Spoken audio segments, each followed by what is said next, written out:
Hello বন্ধুরা, IB recruitment 2025 সালে IB security assistant নিয়োগের বিজ্ঞপ্তি প্রকাশিত হয়েছে। শুধুমাত্র মাধ্যমিক পাশের যোগ্যতায় এই পদের জন্য আবেদন করা যাবে। তো যারা মাধ্যমিক পাস রয়েছে, যারা মাধ্যমিক পাস করেছো, তাদের জন্য এটি কিন্তু একটি দুর্দান্ত সুযোগ রয়েছে।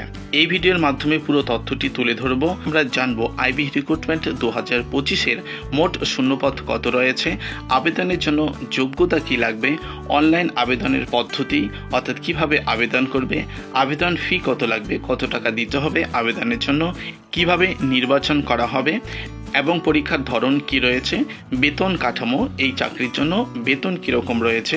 বিশেষ করে 8 নম্বর পয়েন্টটি দেখছি যে পশ্চিমবঙ্গে কলকাতাতে মোট কতগুলি ভ্যাকান্সি রয়েছে, অর্থাৎ আমাদের পশ্চিমবঙ্গ থেকে কতগুলি ভ্যাকান্সি রয়েছে, আবেদন কবে শুরু হবে এবং শেষ হবে, সমস্ত বিষয় একে একে তোমাদের জানাবো। আশা করি তোমরা শেষ পর্যন্ত দেখলে একেবারেই ক্লিয়ার হয়ে যাবে। তাহলে চলো আমরা একে একে বিষয়গুলি জেনে নিই। প্রথমে আমরা দেখব যে ইন্টেলিজেন্স ব্যুরো সিকিউরিটি অ্যাসিস্ট্যান্ট নিয়োগের মোট শূন্যপদ কত রয়েছে। দেখো, পুরো দেশ জুড়ে মোট 4,987টি শূন্যপদ রয়েছে আইবি সিকিউরিটি অ্যাসিস্ট্যান্ট পদে, কিন্তু শুধুমাত্র পশ্চিমবঙ্গে কলকাতাতে 280টি শূন্যপদ রয়েছে। এই শূন্যপদগুলি কাস্ট অনুযায়ী যেরকম রয়েছে বা কাস্ট অনুযায়ী কে কে আবেদন করতে পারবে কোন ক্যাটাগরিতে, সেটা হলো জেনারেলের জন্য 130টি শূন্যপদ রয়েছে, ইডব্লিউএস এর জন্য 28টি, ওবিসির জন্য রয়েছে 85টি শূন্যপদ, এসসির জন্য কিন্তু এখানে কোনো শূন্যপদ নেই, অর্থাৎ কলকাতার জন্য। ঠিক আছে, এটা মনে রাখবে বিশেষভাবে, এসসিতে কিন্তু কোনো শূন্যপদ নেই এবং এসটিতে রয়েছে 37 অর্থাৎ 37টি শূন্যপদ রয়েছে। ওকে, 4,987টি শূন্যপদের মধ্যে কলকাতার জন্য রয়েছে 280টি এবং কোন ক্যাটাগরিতে কি কয়টি শূন্যপদ রয়েছে সেটা আমি তোমাদের বলে দিলাম। এবার আমরা দেখব যে আবেদনের জন্য যোগ্যতা কিরকম লাগছে। আবেদনকারীকে অবশ্যই ভারতের স্থানীয় বাসিন্দার হতে হবে, অর্থাৎ ভারতীয় হতে হবে। 2 নম্বর পয়েন্টে দেখব যে আবেদনকারীর বয়স 18 থেকে 27 বছরের মধ্যে হতে হবে। 18 থেকে 27 বছরের মধ্যে আবেদনকারীর বয়স হতে হবে। 3 নম্বর পয়েন্টে দেখব যে আবেদনকারীকে অবশ্যই 10ম শ্রেণী উত্তীর্ণ হতে হবে। আবেদনকারীকে অবশ্যই মাধ্যমিক বা ক্লাস 10 পাস করতে হবে, তাহলে কিন্তু এই পদের জন্য আবেদন করা যাবে। ঠিক আছে, পরে আমরা দেখব যে অনলাইনে আবেদনের পদ্ধতি কীরকম রয়েছে। আবেদনকারীকে অবশ্যই অফিসিয়াল ওয়েবসাইটটি তোমরা দেখতে পাচ্ছ www.mha.gov.in/en।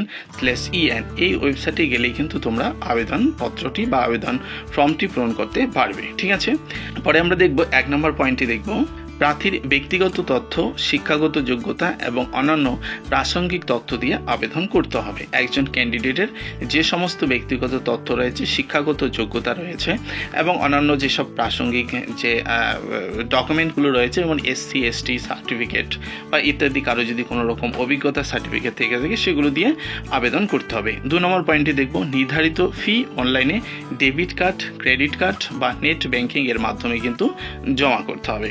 3 নম্বর পয়েন্টে দেখব যে আবেদনপত্র জমা দেওয়ার পর প্রিন্ট কপি অবশ্যই সংরক্ষণ করে রাখতে হবে। ঠিক আছে, এটা সবাই রাখবে আশা করি। ফি দিতে হবে কিরকম, যে সাধারণ ইডব্লিউএস ওবিসি পুরুষদের ক্ষেত্রে 650 টাকা দিতে হবে আবেদন ফি। এখানে কিন্তু পরীক্ষার ফি বাবদ এবং রেজিস্ট্রেশন ফি বাবদ দুটো নিয়েই 650 টাকা দিতে হবে সাধারণ ওবিসি এবং ইডব্লিউএস প্রার্থীদের জন্য।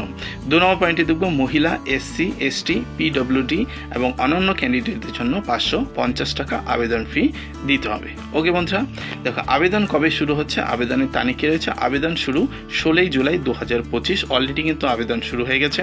আবেদনের শেষ তারিখ হচ্ছে 27 আগস্ট 2025 পর্যন্ত আবেদনের লাস্ট ডেট রয়েছে। ওকে, এরপরে আমরা দেখব যে নির্বাচন পদ্ধতি কিরকম রয়েছে। মোট 3টি ধাপে নির্বাচন করা হবে, অর্থাৎ 3টি ফেজে কিন্তু চূড়ান্ত নির্বাচন করা হবে। প্রথম ধাপ অর্থাৎ টায়ার 1 যেটাকে বলা হচ্ছে, সেখানে কম্পিউটার ভিত্তিক বা কম্পিউটার বেসড পরীক্ষা হবে।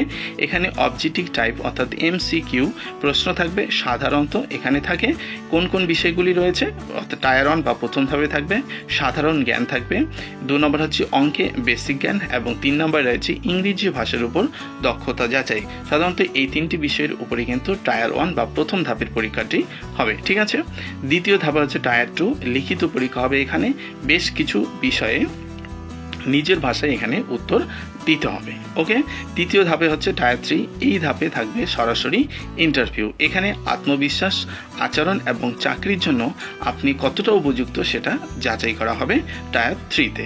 ওকে, 3টি ফেজে হবে এবং চূড়ান্ত নির্বাচন যেটা হবে, যেটা প্রথম ধাপ এবং তৃতীয় ধাপ, এই দুটো ধাপের মোট নম্বরের ভিত্তিতে মেধা তালিকা তৈরি করা হবে। দ্বিতীয় ধাপ শুধুমাত্র কোয়ালিফাই করার জন্য এবং নম্বর এখানে কাউন্ট করা হবে না। ঠিক আছে, প্রথম এবং তৃতীয় ধাপ যে পরীক্ষাটি তোমাদের হবে, সেক্ষেত্রে যে নাম্বার তুমি পাবে সেই নাম্বার অনুযায়ী কিন্তু তোমাদের নির্বাচন হবে। দ্বিতীয় যে বা টায়ার 2 যে পরীক্ষাটি রয়েছে, সেখান থেকে যে নম্বর তুমি পাবে সেই নম্বর কিন্তু তোমার চূড়ান্ত নির্বাচন পরীক্ষায় কিন্তু যুক্ত করা হবে না। ওকে, চলো পরে আমরা দেখব যে পরীক্ষার ধরন কেমন পরীক্ষা হবে। এই পরীক্ষার প্রতিটি বিভাগে থাকবে হচ্ছে 20টি করে প্রশ্ন থাকবে। প্রতিটি প্রশ্নের মান 1 নম্বর করে থাকবে।